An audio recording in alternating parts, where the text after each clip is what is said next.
आज की कहानी है जादू की घड़ी। शहर के एक छोटे से मोहल्ले में प्रवीण नाम का लड़का रहता था। वह बहुत ही समझदार और मेहनती था, लेकिन उसके जीवन में एक कमी थी। वह हमेशा कुछ खास चाहता था, कुछ ऐसा जो उसे किसी और के पास न दिखे। उसका मन हमेशा किसी रहस्य में खोया रहता था। एक दिन जब वह पुराने बाजार में घूमने निकला, उसने एक अजीब सी दुकान देखी जिसका नाम था दौलत और जादू। दुकान की खिड़कियों से अजीब सी चमक आ रही थी और जैसे ही उसने दुकान के दरवाजे में कदम रखा, एक हल्की सी घंटी बजी। आओ आओ, एक बुजुर्ग महिला ने मुस्कुराते हुए उसे अंदर बुलाया। तुम्हारे लिए कुछ खास है? प्रवीण हैरान हो गया, लेकिन वो महिला उसे खींचती हुए अंदर ले गई। वहां एक विचित्र सी घड़ी रखी हुई थी। उस घड़ी के डायल से अलग अलग रंग की रोशनी निकाल रही थी। यह घड़ी, महिला ने कहा, तुम्हारे जीवन को बदल सकती है, लेकिन याद रखना, इसका उपयोग सोच समझकर करना। प्रवीण की आंखें चमक उठीं। यह घड़ी किस तरह की है? उसने पूछा। महिला ने सिर झुकाते हुए कहा, यह घड़ी समय नहीं, बल्कि भविष्य को बदलने की ताकत रखती है, लेकिन इसका इस्तेमाल करने से पहले तुम्हें इसका हर पहलू समझना होगा। तुम इसका इस्तेमाल तब कर सकते हो जब तुम्हें सच्चे दिल से जरूरत हो। प्रवीण के मन में तरह तरह के सवाल घूम रहे थे, लेकिन उसने घड़ी को लेकर धन्यवाद कहा और उसे खरीद लिया। घर लौटते वक्त वह घड़ी उसकी जेब में छिपी हुई थी, लेकिन उसकी उत्सुकता बढ़ चुकी थी। क्या सचमुच यह घड़ी जादुई थी? क्या यह उसकी जिंदगी को बदलने वाली थी? अगली सुबह प्रवीण ने घड़ी को बाहर निकाला और ध्यान से देखा। वह घड़ी सामान्य दिखती थी, लेकिन जब उसने घड़ी के डायल को घुमाया तो एक चमक सी आ गई। अचानक उसका कमरा बदलने लगा और वह खुद को एक अजनबी सी जगह पर खड़ा पाया। चारों ओर अंधेरा था और किसी ने भी यहाँ कभी कदम नहीं रखा था। उसके हाथ में वही घड़ी थी जो उसे दुकान से मिली थी। अब उसने समझा कि यह घड़ी सचमुच जादुई थी। वह समझ नहीं पा रहा था कि यह क्या हो रहा था। तभी उसकी आंखों के सामने एक पुराना सा आदमी आया।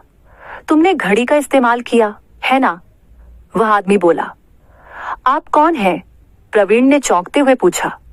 मैं वह हूं जिसने यह घड़ी बनाई थी।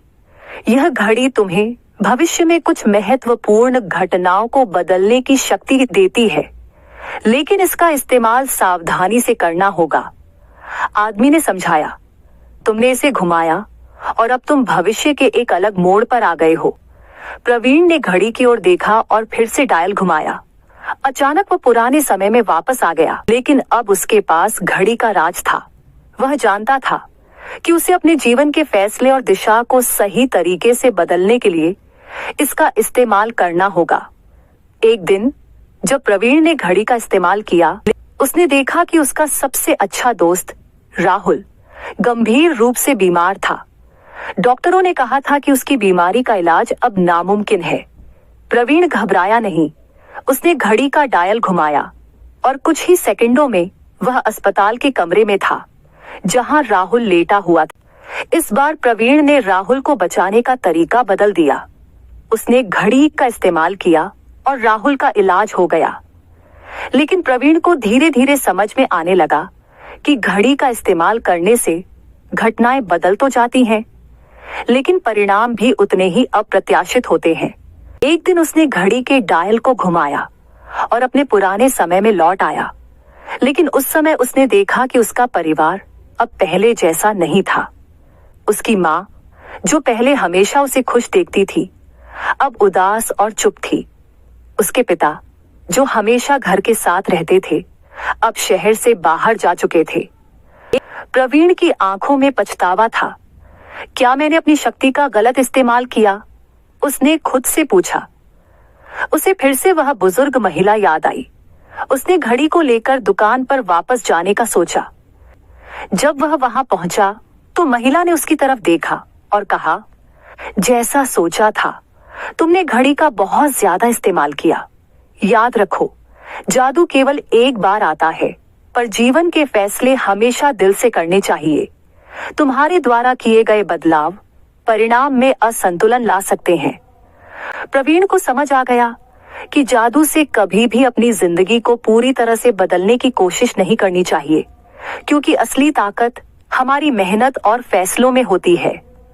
और अब उसे समझ में आ गया कि असली जादू सिर्फ खुद के भीतर ही होता है, जो हमें सही रास्ते पर चलने के लिए प्रेरित करता है। धन्यवाद।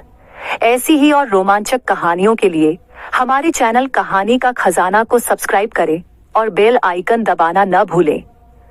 तो मिलते हैं फिर अगली कहानी में, तब तक के लिए नमस्कार।